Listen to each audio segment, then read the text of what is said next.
Hello, everyone. Welcome. We're gonna wait a couple of minutes, give people time to jump on the call, then we get started.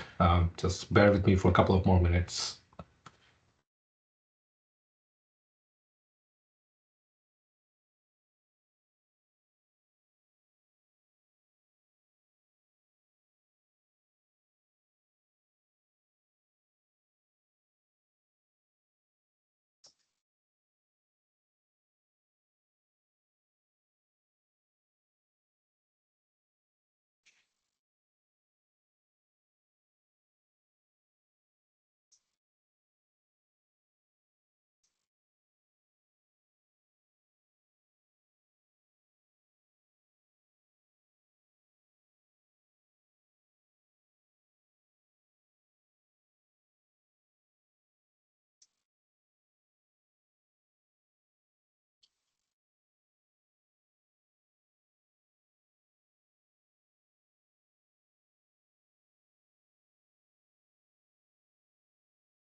Right, let's get started.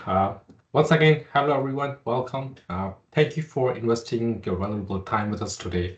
I'm Rahul Maheshwari, founder, CEO of Reveation Labs, and your host for today's session. Today, we are tackling a massive, incredibly specific elephant in the room. Our session is titled Replatforming B2B e-commerce for manufacturers and distributors without rebuilding the past, right? That's a key thing here.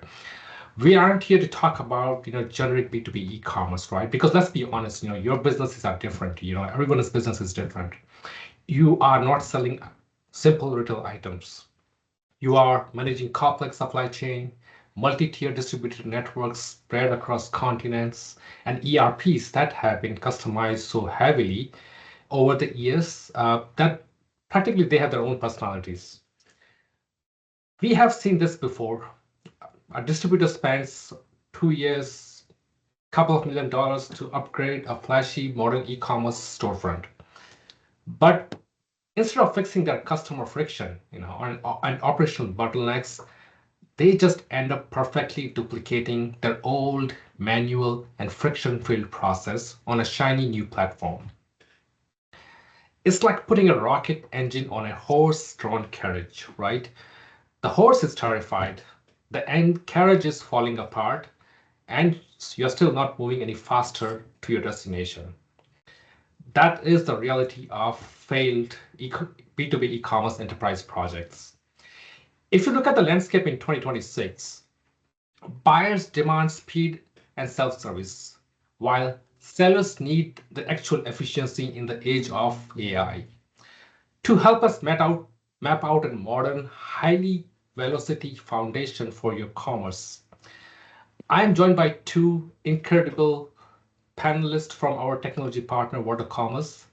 They will help us understand how to bridge the gap between strategy and operation in real world reality. First, we have Denis. He is a Chief Customer Success Officer at Virto Commerce. Denis has been the front lines of dozens of complex, massive B2B build-outs across the globe. He knows exactly what happens after the ink dries on the software contract and the real world implementation begins. He is the person who understands why B2B projects succeed, why they fail, how they get adopted by the customers, and how to design systems that actually get used by the human beings. Welcome, Denis. Um, and then, sorry, go ahead. I was just going to say hello, Rahul. Thanks for all the kind words. That sounds fantastic. Thank you, Denis. Now we have a Ben. He's a VP of Growth at Commerce. Ben looks more from the strategic market expansion, commercial outcome perspectives. He works with the leadership teams to align technology investment directly with the buyer behavior, sales productivity, true financial returns. He makes sure your technology actually scales revenue instead of just accumulating the monthly maintenance fees. Great to have you here, Ben. Thank you, Rahul. It's good to be here. So as we go through the today's session, right, these are the main topics we're going to cover today. Why replatforming looks completely different here in 2026. The critical elements companies must audit before looking at platforms, what a modern B2B e-commerce foundation actually needs, real-world walkthrough of this architecture in action using Virto Commerce, and how to replatform without overspending via phased strategic approach. As we go through the webinar session, if you guys have any questions, please feel free to drop them in the chat or Q&A sections, and we will have some time at the end of the Q&A, and we will also share the recording at the end. And I'll make sure, please stay with us till the end because we're going to be sharing some of the, the B2B replatforming checklist and TCO evaluation kit that you can use immediately within your organization that has been crafted by the B2B expert who do this for day in, day out. To start with, we need to begin with the foundational reality check. When the companies hear the word replatforming, they almost think of like a technology replacement, right? Let's be honest, right? Everyone loves to play with a new toy, treating it like a simple swap of software vendors rather than structural shift in how they actually run their business. I want to put this directly to our panelist, Denis. From your perspective, Denis, what is the single biggest misconception companies have when embarking on this journey? Yeah, it's a good question to start with, Rahul. You've probably almost half answered it in your question, in fairness to you. I think in my experience, and for the benefit of the participants, I don't come from a technical background. In fact, my background is very much on the digital strategy side of things. One of the biggest misconceptions about replatforming is that it is a technical project. There's no doubt about it. It is a project that has a high technical component. But one of the biggest misconceptions is that if you solve everything technically, everything else is going to be fantastic. And I think you had the analogy at the beginning, that you can strap a rocket onto a horse-drawn carriage and everything's going to be fantastic, but it's absolutely not. So I think what it really is, it's an opportunity to do a few things. You can really start to look into your business processes and find out where the bottlenecks are and start to remove them. It's also an opportunity to bring teams together, your subject matter experts, ask them what it is about the customer-facing processes that are clunky. What do they hear from your customers that are telling you that they really don't like and need to be improved? It's an opportunity to build up the digital capabilities of the team, understand your customers better. So there's a whole raft of dimensions around replatforming that are not actually just about taking one piece of technology out and putting another one in. The other thing I think that's important is that it's also not an answer for everything, and you're not going to be able to account for every need that you have over the next 5, 6, 7 years. But what you can do is invest in a technology platform that gives you the flexibility to potentially account for everything that happens over the next 5, 6, 7 years. And that's what I really think it's actually about, in my view, at least, anyway. I mean, that's a very important distinction, right? Making sure you have the strong foundation to be able to grow as your business adapts to the new environment, right? So it's not just about, if you're not focusing on fixing your broken processing and migrating to a new environment is not going to transform your business, right? You're just really repackaging your friction, right? That's what he's trying to say here. So this brings us directly to, why this conversion looks different here in 2026, right? It's no longer about IT project as we just discussed. It's more about strategic business survival, and how, specifically, as world is evolving with AI usage every day. So our first topic is, we're going to dive, what really looks different. The pressure is, entirely backend driven, right? It's about data velocity, system connectivity, reality that your operational systems are, buckling under your weight of manual workarounds. And if your customers facing tools don't have instant access to inventory, custom pricing, multi-tier account rules, you aren't just slow. You are really invisible to your modern buyers. And as I said, on the top of that, we have rise of AI, which changes the game in the near future. We're going to talk a little bit more about. So, Denis, let's start with you on the operational realities. From your perspective, leading customer success for your clients across so many different industries, what has changed structurally in B2B commerce that makes replatforming a strategic business survival decision now rather Mm, than just another IT project? yeah. It's funny because I think replatforming has always been strategic, to some degree, but I think it is more to the core of what differentiates businesses from each other now in a way that maybe it even didn't, 7, 8, 9 years ago. I think, and I've been involved in digital transformation for, I don't know, maybe 12 to 15 years actually, but I really notice it now. I think there's a few reasons for that. It's much more core to how you compete, how you differentiate, how you grow, and how you operate. There was a time, I mean, it's not a million years ago now, where your digital sales channel was almost like an offshoot of what you do day to day, if you know what I mean, particularly in more traditional businesses. I don't want to call any particular industry out for that, but I worked in the drinks industry for many years, and that could be quite traditional. But it is these replatforming decisions now actually really influence how your business is going to grow over the next period of time. The other thing is, your customers, your buyers are way more advanced than they used to be. They're much more demanding. They're looking for you to do something different to what everybody else does. Depending on the economic conditions, it's not always about price. It starts to become about service. And digital has a lot to do with that. And I think digital sales channels are everywhere. So previously it was part of the business. Now it is the business. I think that's one of the reasons why it's part of the strategy and not just a quick decision, if you know what I mean. You're right on the point, Dennis. And I think I want to continue with that with the Ben on this one. Ben, your first question for today's session is, if technical debt is actually operational drag that slows the great growth, why is it, absolutely critical that sales, operations, and business leaderships are sitting at the decision table from day one, rather than just thinking again as a, some kind of a offshoot IT project? hmm yeah, I think replatforming, as Dennis mentioned, isn't only a technical decision, it's more about how the business operates into the future.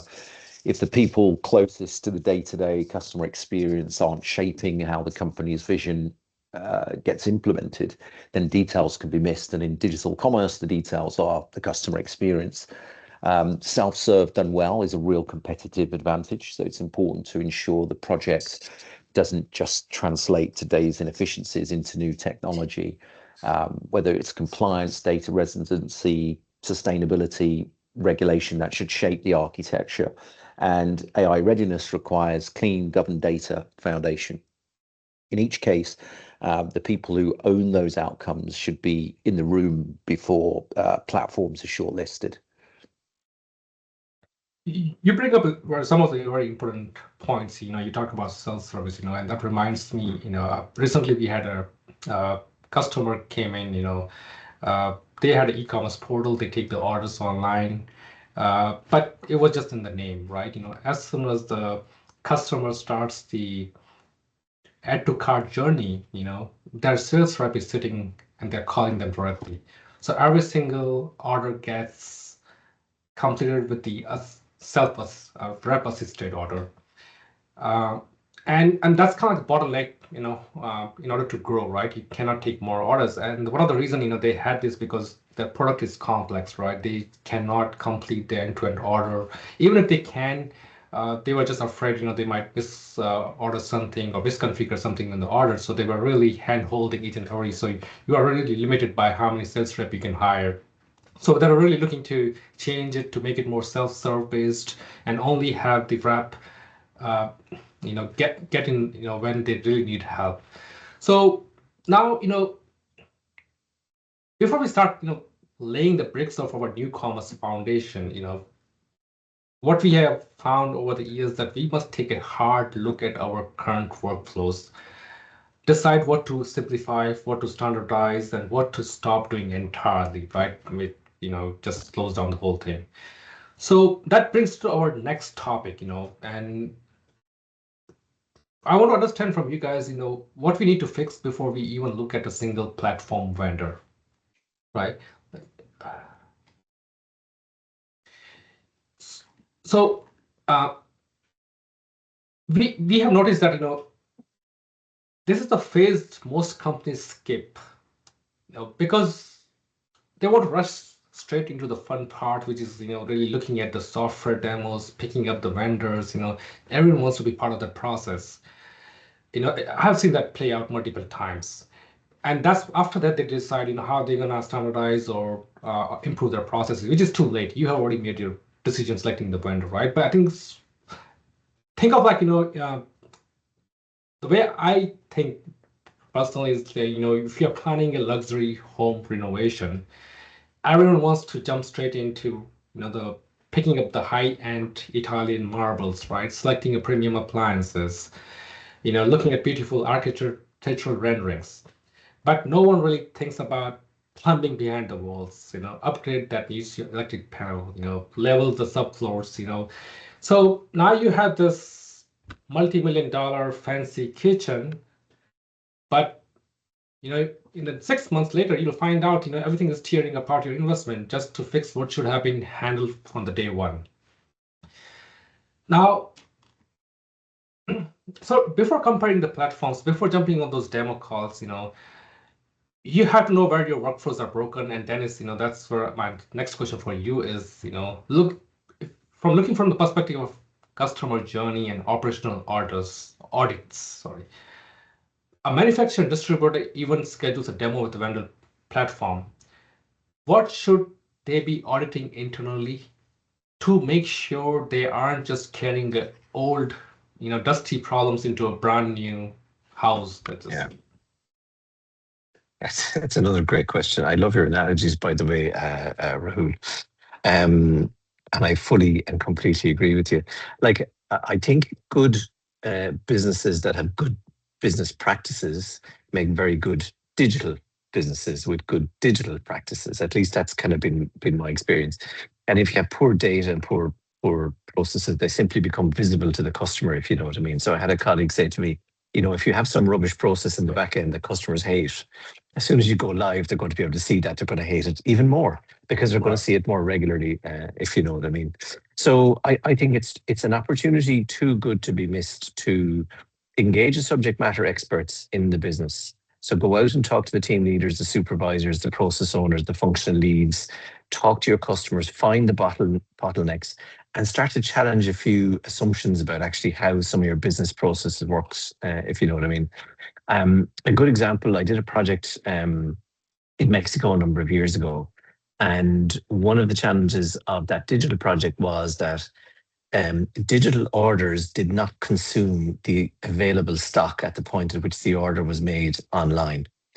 And it was simply because of a breakdown or other between between the e-commerce platform and the ERP. And what happened was users would create the order, but they couldn't be sure that actually what they ordered was going to come because the stock was not consumed. And I'm sure some of our participants can translate that to their own business and how that works. So something very simple had to change, which was to create a virtual stock room for online orders. And that was sort of stock that was reserved, if you like. And then that stock was kind of consumed so customers could be happier that what they were going to actually look like. So I would also audit all of the human touch points that you have. So does somebody need to approve an order, a price, a discount, or something like that? If they do, there are candidates to be automated. And also look at the highest complaint areas. I would say almost in any business, the high complaint areas are going to be around how payments work and stock availability. Sure. So go after the two of those, and that's where 80% of your dissatisfaction is going to live. So in summary, it's a fantastic opportunity. Go into the business, talk to the experts, and find out what you can simplify before you digitize.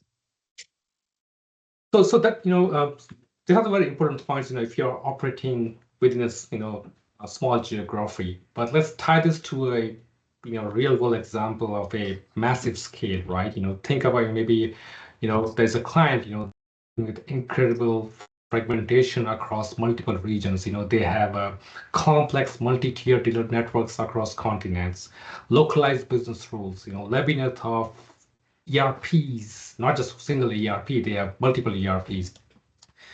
So from a customer success perspective, when enterprise is facing this level of regional and operational complexity, Dennis, how do they decide what to simplify and standardize globally, right? Versus what needs to be remain localized or untouched so the end users can actually adopt it. I mean, we have as clients, who operate globally, on all 100 and, 200 plus countries. So what's your take on Yeah. this one? Yeah, it's actually quite close to my own experience, I think, with Heineken as well, Rahul. So, um, we're well used to dealing with businesses that have sort of local or regional specific requirements, but still operating on a sort of global standard platform. And the issue is no longer really how the technology supports that. So, a modern composable tech stack like Virto Commerce can absolutely account for that. The pressure is actually more on how you govern it from a product ownership perspective. So how do you sort of allow exceptions and branches to how features work, but not get into this sort of spider web of complexity that becomes very difficult to manage afterwards. Um, there's a few principles I'd apply. First of all, is it customer facing? So I'd really prioritize anything that affects the customer experience and anything that damages, potentially at least damages that. I would also prioritize anything that's genuinely differentiating. So what makes your business truly unique in that region above any others, make sure that actually gets carried across. Or is it just some kind of historical customization and nobody's bothered to ask for 10 years, or why are we doing it like that actually? I wouldn't focus outside of the majority of cases. So there are edge cases in everybody's business. I think if you try and account for all of that globally, you're going to create something really complicated for yourself. And the other thing is that the geography isn't scary anymore, if you know what I mean. So a modern, again, tech stack like Virtual Commerce, you can have 25, 30, 50 countries operating, and you can account for those geographical differences without sort of breaking anything at the core, if you know what I mean. So standardize where it's sensible, I think. Simplify where you can. Start with that.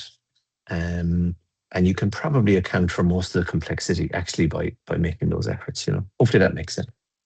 Yeah, definitely. I think basically what you're trying to say, it's very important to standardize wherever is possible, at least on the back end side of it, right? But prioritize the customer experience, make sure they are able to complete the journey and placing an order but all those requires a strong technical foundation too, right? So once you have mapped out, figured out those things, then you can go about evaluating the right platform that can help you to plug those, goal that when you're operating at the scale. So continue that discussion, Ben, I want to know from you, manual touch points, like hidden in the B2B sales and order journey. Many companies think they are already digital because they have an online order portal. And as I mentioned, the prospective clients, they just had to order online, but every single order was getting completed by sales rep assist. So if you pull back the curtain, where are those manual friction-filled steps still hiding from a commercial perspective? Well, manual touch points can be on both a customer experience problem and an internal team problem. And the internal side is often the more invisible of the two. Reconciliation, customer onboarding, KYC, know your customer process. The friction your teams face when trying to set up a new account or provide a new service is just as real as the friction a buyer faces. A portal only proves you have a front door, but the number of manual touch points from quote to cash tells you how digital you really are. And manual work may still be present before, during, and after an order if your reps are still sharing prices with clients because the portal can't manage that. If they're checking ERPs for stock or credit or keying into the ERP manually, or after an order, if the support teams are chasing status or handling credit notes by hand. None of this is visible from the storefront, but the business is incurring real operational cost due to essentially the technical debt that exists in the business. It's actually amazing, how many those digital companies are actually powered by an army of people really copy pasting stuff in the background. They are, you can say, another middleware, that you just don't see. So now we know what to clean up and what needs to be standardized, what needs to be prioritized, where need to focus on the friction points, So, but if you look forward, we need to understand what does a modern future-proof B2B e-commerce foundation actually need to look like that can eliminate these bottlenecks, right? And that brings up our next slide, which is to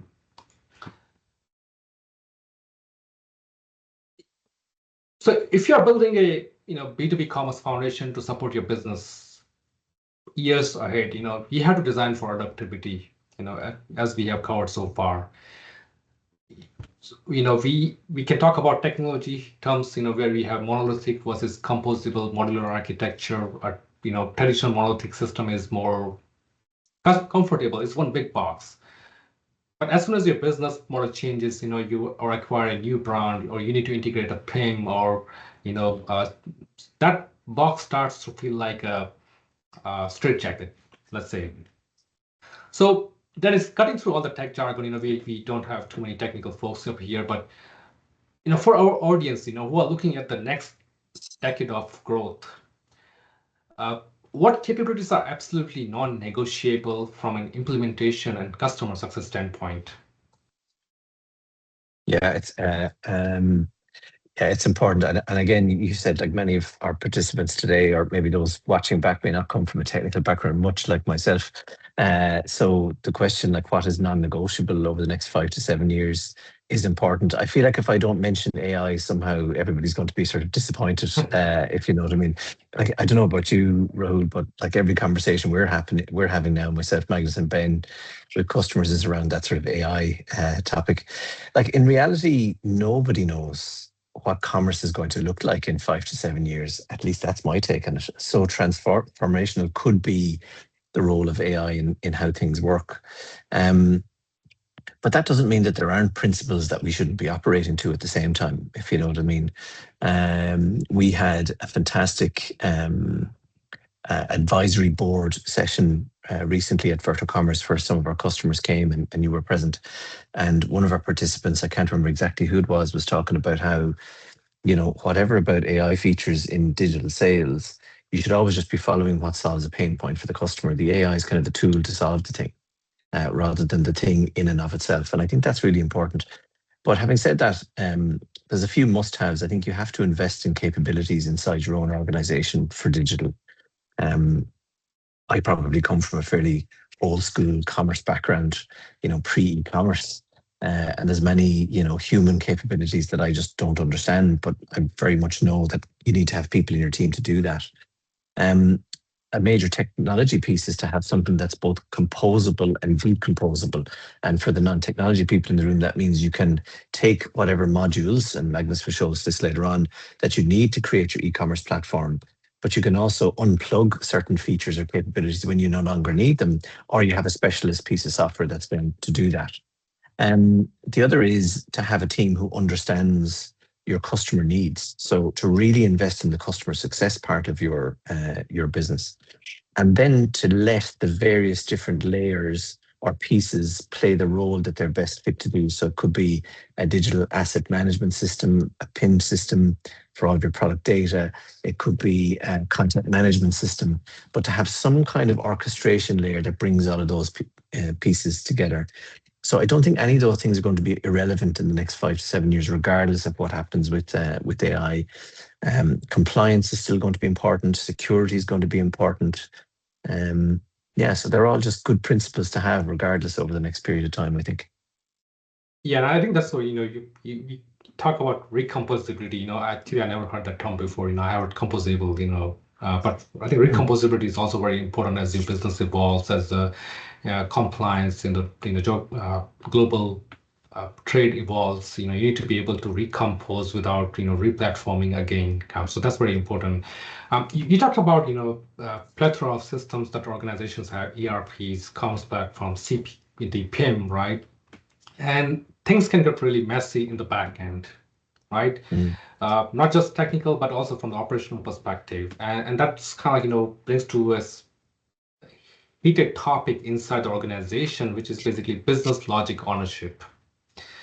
So how should companies think about where business logic should live so they don't end up with tangled web of conflicting rules where, you know, where the price set should, is it an ERP or is it should be your commerce platform, right? Where should the catalog, should it be PIM or the commerce, what's your take on this one? Is that for me, Rahul? Do you want me to take that one? Or is that for Mr. Black? I think either one. If Ben thinks Yeah, comfortable enough. I'll take it, Dennis. Go for it, Ben. If you like, I'm sure you'll be able to enrich my answer. But I think ultimately there is no universal answer, as it depends on how dynamic your data is and how quickly it needs to be available.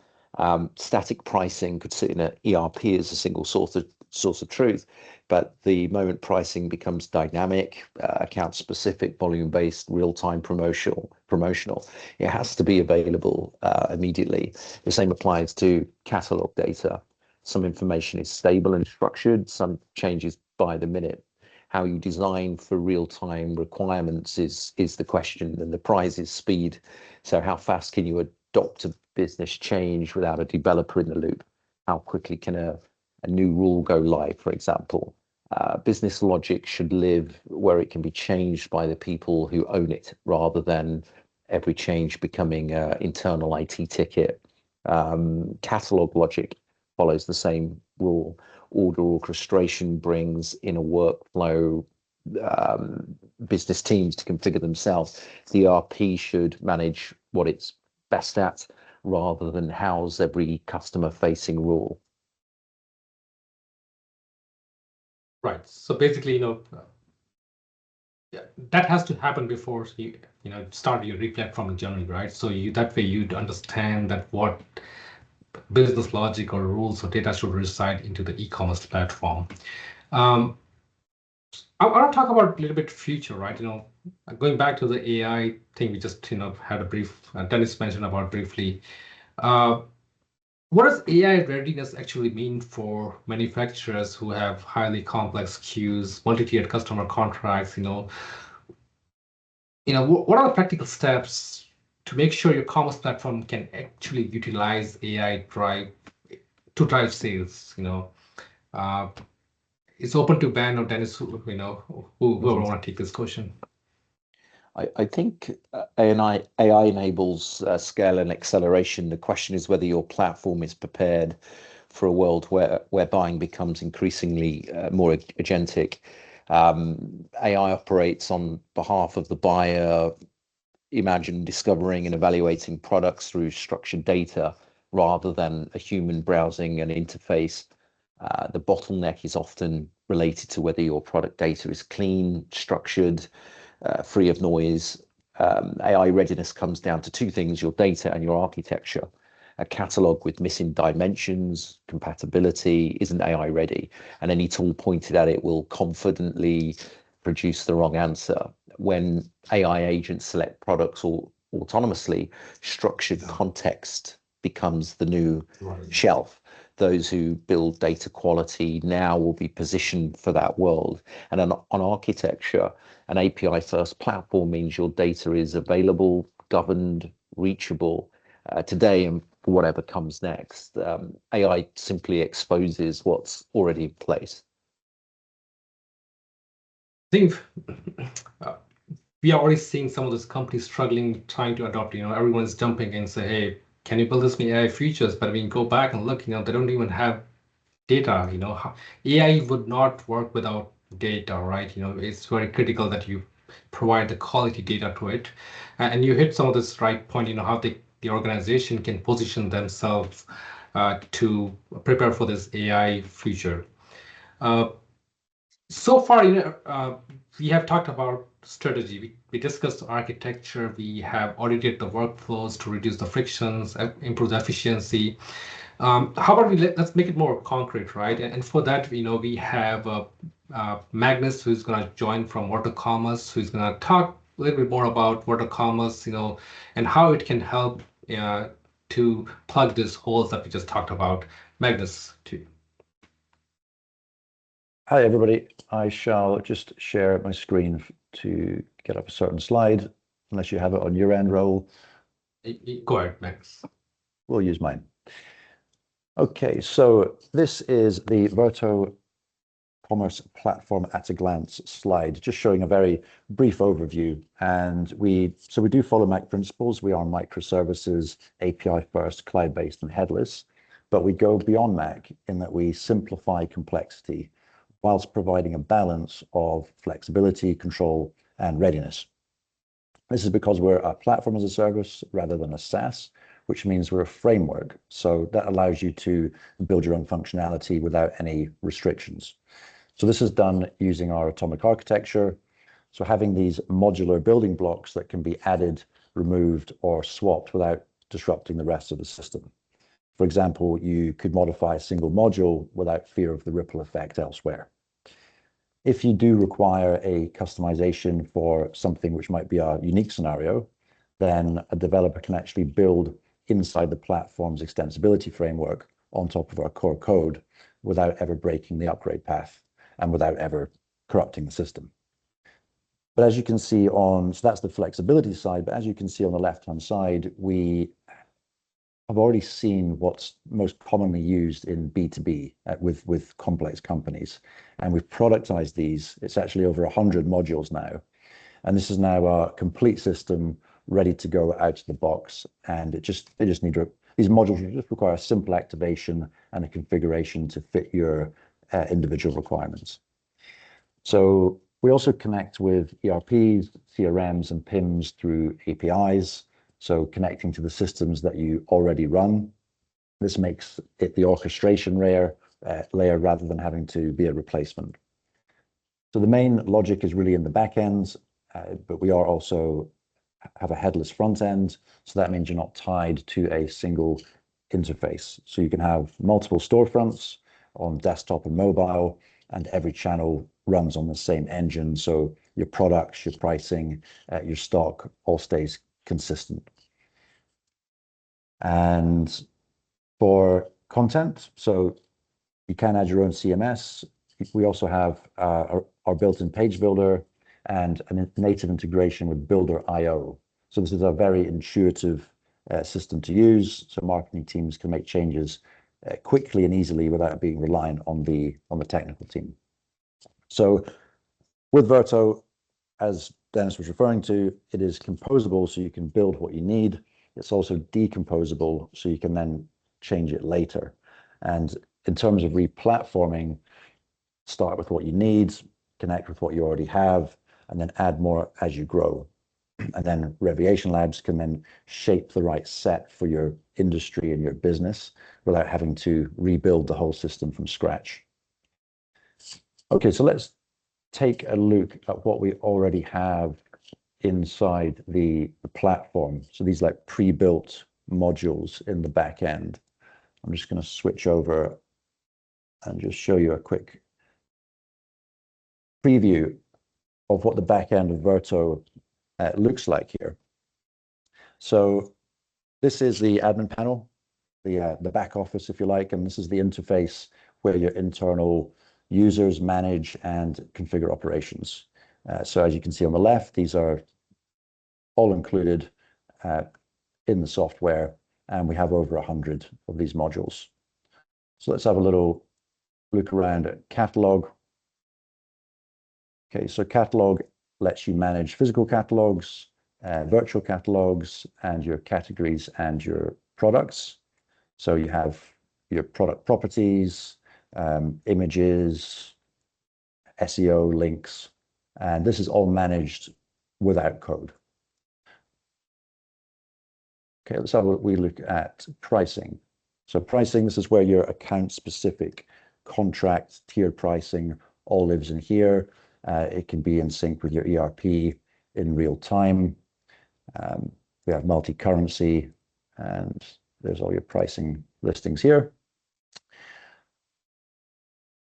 In terms of inventory, so this is organized around your fulfillment centers, so you can manage stock per fulfillment center across multiple warehouses. And then your orders, so your order flows, split shipments, approval workflows, you can check statuses. This all happens inside the orders module in one place, so you can easily keep a track of this. Okay, so I won't go through all of them today. We could easily spend an hour in here. But if anybody would like a demo and a deeper walkthrough with our CTO, please do feel free to reach out, and we can tailor that to your industry, your business. Okay, thank you. Thank you very much, Magnus. It's I just love what you just showed us. It's how natural it feels for the user. Despite the incredible amount of complexity being handled in the back, and we have worked with the number of Virto implementation. Each one is have their own unique requirement, and we are always amazed how we can put all these atomic architecture pieces together in a composable way that meets the requirement, and how easy it is to extend the framework. So, and it takes an immense amount of engineering in the back end, sophistication to make something look that simple.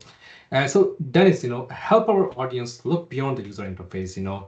From a customer's implementation standpoint, what is happening under the hood that demo actually drives the scale or removes those manual, frustrating judge points we talked about earlier. Yeah, well, one of the key things I think, Magnus, that I like what you spoke about there was the fact that it doesn't require a lot of technical expertise to maintain and to adjust actually what's going on there. So again, for many of our participants, you may have your own technical team that have knowledge about how to do various things on .NET technology, etc. But equally, you may not, and you might rely on a partner like Reveation Labs, etc. But equally, your digital commerce team can administer an awful lot of what Magnus has shown you yourself, and you can make changes and you can implement changes. So realistically, in terms of eliminating the manual touch points, etc., once you've simplified, as we've been talking about, so take the opportunity before you replatform to really optimize what you already have. So then you're carrying it across none of the edge cases, the 80% of cases that are going to make sense, a simplified, customer-focused approach to what you're doing in e-commerce. Really what we have in Virto Commerce are the built-in modules that you can simply sort of plug in order to do that. I'm not going to say all of them are going to be completely applicable to your business out of the box. Of course, we're going to need to customize them and amend them. But there are far more clever people than I working at Virto Commerce, and the whole idea is that we make that process as easy as possible. So many of our competitors will take quite a while to customize a module. Actually, it takes much less effort to customize modules in Virto Commerce than it does in many of the competing platforms, just simply because of the way that it's built up. So it really does support that idea of reducing manual touch points and making your customer's life easier, frankly. That's what it's pointed towards. Thank you, Denis, for your behind the scene engineering. What really happens and how you guys are working to reduce those manual touch points. Let's talk about money, time, and risk. That's the question your boss is going to ask every single time, right?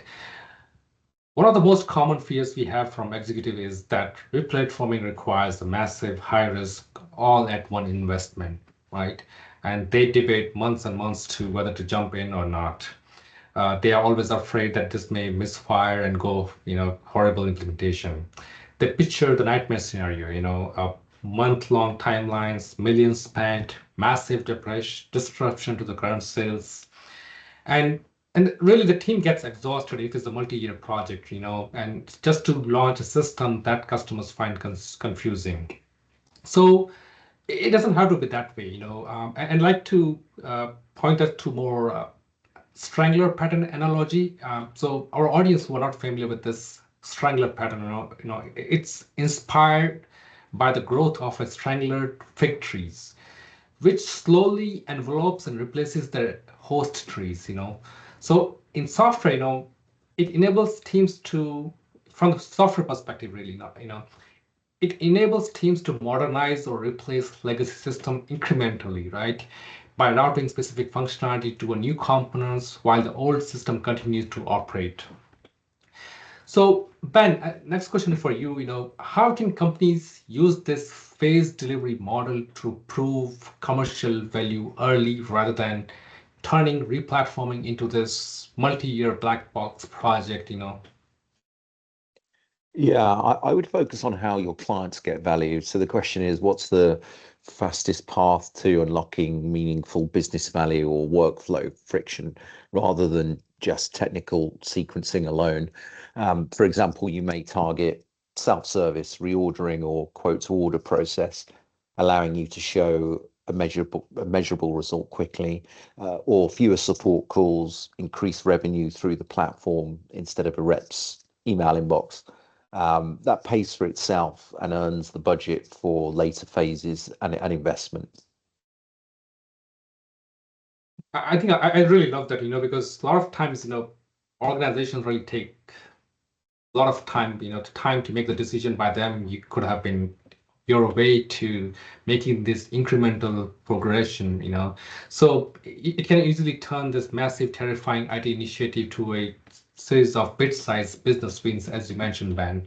So next question to you, Ben, Dennis, is in your experience working with many organizations across the globe, what have you seen when companies are trying to tightly control the cost and delivering fast? Is there a temptation to cut the corners? As companies navigate these rollouts, which areas are absolutely critical? The ones where we're cutting the corners will cost you 10 times more down the road. What's your take on this one? Yeah. It's a good point, Rahul. So a little bit related to, I think, what Ben was talking about as well. The sort of return on investment on digital projects is quite the hot topic. And I have to sort of tread carefully with respect for my accountant colleagues.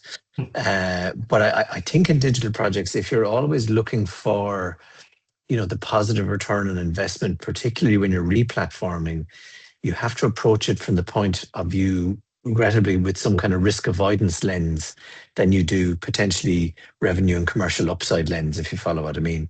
So there's not just the upside of what happens when we do, there's the potential, financial risk of what happens if we don't. And I think that has to be taken into account. And certainly a lot of the major ROI studies that I've done that are most successful have looked at that, because it forces you out into the market to see what competitors are doing. And I think that's a much more a complete picture of where potentially your revenue is going. But you asked me a direct question on where you wouldn't cut costs, and I do want to answer you about that. So there's a couple of things. I think data quality. So you were talking to Ben there about kind of being ready for agentic commerce. Like there's a few no regret capabilities about what's going to happen in agentic commerce. And one of them is data quality. You said it yourself. These things are just going to run on the quality of data. So don't cut costs on how you manage your data, having your data up to date. Don't cut costs on integrating into ERP or other back-end systems. We were talking about single source of truth was kind of a theme, I think, earlier on. When I started doing digital commerce projects, it was single source of truth, but it was also usually single system that also had that, and that's no longer the case. So modern e-commerce platforms, you don't have to have a single place. You have to have a single source of truth, but they may not always sit in the same place. So don't cut corners on your ERP integration. The governance, the executive sponsorship, all of that offline change management piece is really, really important. Do not cut corners on security and compliance, whatever you do. And don't cut corners on scalability and flexibility. So, we've all lived and we will continue to live through things like, tariffs. We're going to continue to live through uncertainty about supply chain and where your spare parts and raw materials are coming from. So all of your systems, and not just digital sales like e-commerce systems like Virto Commerce, all of your digital systems have to be able to cope with that flexibility requirement into the future. So yeah, there's a few things there that are sort of non-negotiables. Don't cut those, whatever you do. Right. So basically, don't build your house on the sand, right? No matter how beautiful it looks from the outside, it's gonna slide down the hill. Take time Get the to build a foundations strong right. foundation ready, right? 100% Rahul. Yes, spot on. All right, cool. So let's wrap up this section, with a practical framework for our audience. When I talk to this executives who are evaluating the platforms or taking a decision to whether to replatform or not, I really suggest, from my perspective, looking at three critical lenses. Control. Do you need to deeper code access, customized flexibility to your support your business, unique business processes. How complex are your business processes? That's the second point. The third point is, scale. Will you need to be able to support multi-region deployments or global compliance controls, multiple warehouses, localized catalogs? And most importantly, do not just compare the upfront software license costs, right? And that's one of the biggest mistakes they do. You must look at the multi-years of total cost of ownership. How much it costs to customize certain things. How much it costs to maintain that platform. So Ben and Dennis, it's open to either one of this question. What I want to ask is, when comparing the platforms, what are the hidden costs that companies overlook, and what does a true, realistic B2B TCO look like?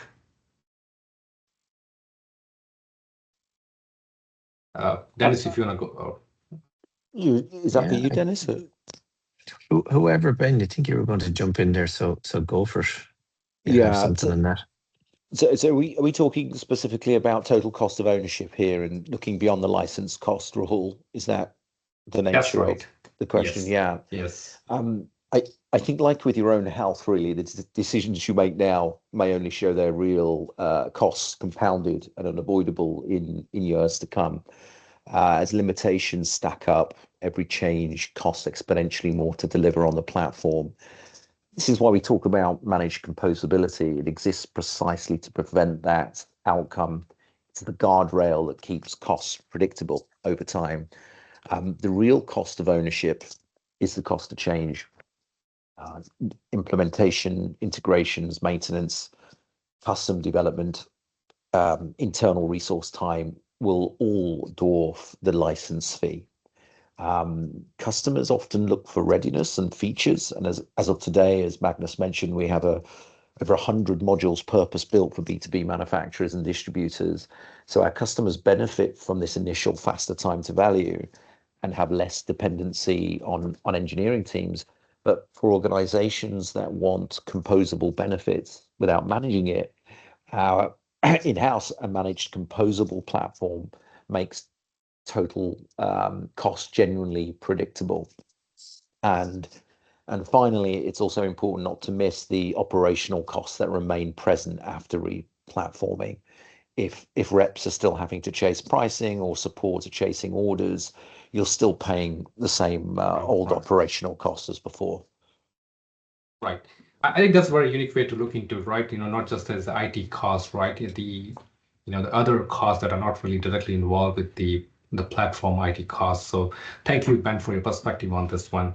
So we are almost at the end of the our webinar. We have about 7 minutes left. So I'll just take wrap up this session here. We had such an incredible, rich discussions. We got time to pick the expert's brain here. So I'm going to open up the floor to anyone. If you has any questions, they feel free to drop into the Q&A or chat. I will take some time to answer those. So while we wait for the questions to come in, so what are the key takeaways from today's webinar? First, technical debt is just not an IT issue. It's a direct tax on your customer success, your revenue, your customer experience, your operational speed, and your ability to scale. Second, replatforming works when you de-risk it, right? You have to use composability, modularity, phased delivery, replace high friction workflows step by step, rather than risking everything in a massive big bang launch. We talked about standardizing your core operations, but protect what makes you unique in your localized market, right? Keep your ERP systems, where they provide the unique value, right? For example, ERPs are accounting and financial truth, right? Let your e-commerce platform drive more flexible, high-perform buying experience. And finally, with this whole replatforming initiative, the goal is not just to replace your technology. The goal is to remove the friction from the way the buyers want to buy, the way your internal teams actually work. So in order to get you start with journey, we have these practical tools that have been put together by the B2B e-commerce expert who do this day in and out. We have this replatforming playbook and total cost of ownership evaluation kit. You can scan the QR code and you can find it on our website as well. So and one last thing, if you're currently evaluating your B2B e-commerce platforms, planning a migration, or trying to figure out if your legacy system can actually support your next phase of growth, we invite you to take advantage of complimentary discovery sessions with the team at Reveation Lab and Virto Commerce. Our goal in this session is to not rush you into a software contract, right? We're gonna take time to map your technical debt, identify integration gaps, build a phased, realistic roadmap to move your business forward.